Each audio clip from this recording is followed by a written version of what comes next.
Hello and welcome to Gear for Music. I'm Snake Davis and I'm here today to take a look at the extensive range of Yanagisawa saxophones.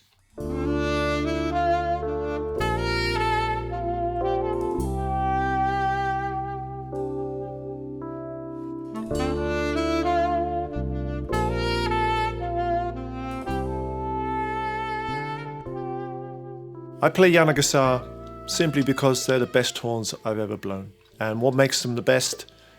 First and foremost, they have a rich, mellow, resonant, beautiful sound that I could previously only find in vintage horns. Also a precision of mechanism and an accuracy of build, which gives great intonation. The company goes back as far as 1896 and is really acknowledged as one of the leading handcrafted saxophone manufacturers in the world today. Now they have a new range called the WO range. It's the first major change in branding in 25 years. The alto AWO and the tenor TWO have taken over from the A900 and T900 series. Yanagisawa is available in brass, bronze and silver and combinations of these metals. Also, the brass and bronze models are available unlacquered. And we'll talk about the difference between bronze and the brass just in a minute. So I'd like to talk in some detail now about this new range. Very exciting. Some new features which apply to the whole range. First of all, there's been a re-engineering of the tube and the tone holes. Now to me that's a bit of a dark art, but it's there. It's been done to help achieve an even better blowing response and sound quality, and even more precise intonation from the instruments. Next feature I want to talk about is this front F key. It's been redesigned slightly for ease of control of the finger position. Now this is one of my favorite features, my favorite improvement, because I use it so much. Now some of you out there will be saying, well, what is a front F? What's it for? Why do we need it? It's an alternative way of playing that top F note, but it also enables us to play the E in a different way, and my favorite F sharp fingering includes that front F and also the G, so I'm going to show you those. I want you to hear how it changes the tone slightly. That's with the front F. That's without it. So with, without. So that's the F and the E. And then when I go to the F sharp, that's my favorite fingering. And then up to the G. And you sound so much more juicy than the other fingerings.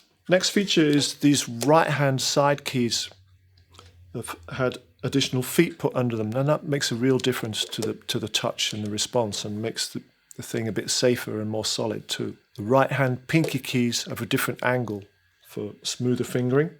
Also, those keys have been slightly repositioned, and so has the thumb hook. Now these are small differences, but you really feel them. It just feels that little bit better in your hands. Then there's also a stronger neck socket design. This once again is so worth having. This barrel here has been made longer and stronger. There's a new redesigned style case which features brand new compartments. It's got a backpack design this time, which is amazingly useful. You can get on your push bike and go to rehearsal. So then I want to talk about the improvements which are specific to the AW01 and the W02. This is the AW02. Now the 01 and 02, the 02 is the bronze and the 01 is the brass, and that's the only difference between the two models. The improvements are, first, this neck pipe has been redesigned with a plate on the front, which helps with the resonance and the resistance of the instrument. And then the palm keys now have a plate underneath rather than going straight onto the instrument, which once again, that's an improvement in sound. So those features have previously only been available higher up the range on the 010 and 020, the elite models. Now those differences are quite subtle. They're not immediately obvious to the naked eye, so to speak. Once you get further up the range now into the 30s and the 32s, 33s and the 37, the differences are in the base metals and the combination of those metals. If I change now to a W010 and talk about the difference that exists there. So firstly, perhaps most importantly, when we go up to the elite models, we have an underslung octave mechanism.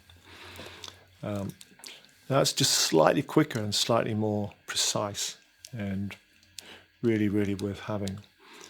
And then, as well as the plates, which we talked about on the 02 and 01, for the palm keys we have ribs down here, so that most of the key pillars are sitting on ribs instead of being attached straight to the instrument. Once again, giving the instrument extra durability and strength. And then down the bottom here we have double arm keys for the B and the C, which once again this is for extra strength and preventing distortion and twisting, and kind of long-term equal a horn which will require less attention, less servicing. So from the 10s and 20s the range then ascends all the way to the pinnacle, the top dog, which I'll pick up for you, which is the beautiful 37, solid silver. And then the 30, the 32 and the 33 are different combinations of brass, bronze with silver. So now I promised to come back and talk about the difference between the brass and the bronze. You can see that there's a difference in price, and bronze is more unusual for a saxophone, and there's a slight difference in the look. It looks a little bit darker, but the difference is in the sound. A bronze, most of us would say, sounds that bit more mellow, darker, and maybe richer as well.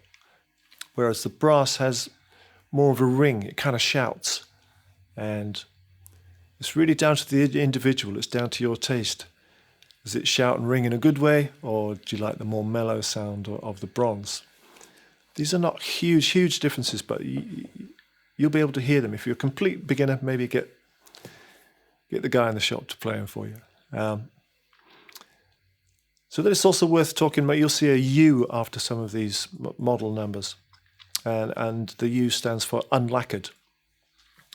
Now obviously the lacquer on most of the instruments is there to protect the metal, to stop it oxidizing and tarnishing, keep it shiny.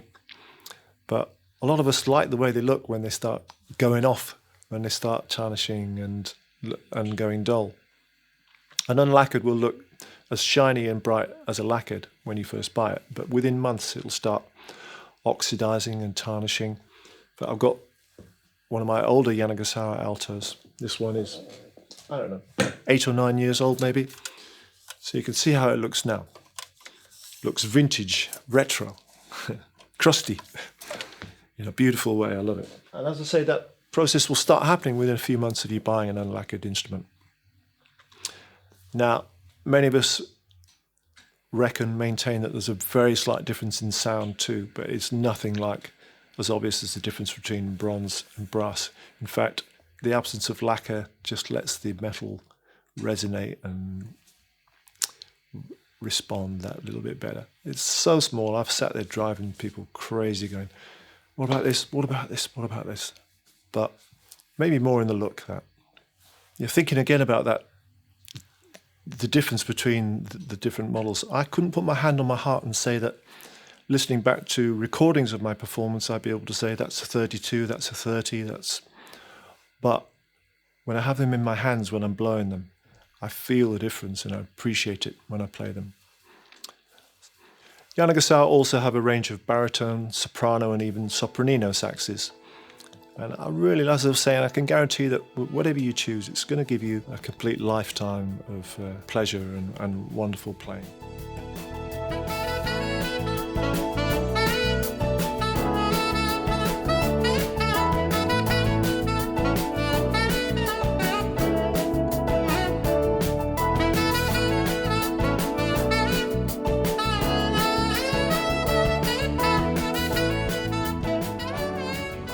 I'm sorry to use a cliche, but it really does seem to me and to my colleagues and contemporaries that what Yanagisawa have done with the W00 series, they've taken something which was perfect, or we thought so, and then made it even better, significantly better. They already had the neatest and smoothest and most comfortable action of the lot and the sweetest sound. Amazingly, they've just managed to improve everything, taking it to another level. And these many improvements have resulted in an instrument which it feels better balanced and more slick and smooth, more comfortable in the hands and on the body, and most importantly on the breath. So you can tell I'm pretty excited about it. So I hope that gives you a good idea, a general overview of the whole Yanagisawa range. And of course, for more information, please visit the Gear for Music website. And thanks for watching. I'll see you.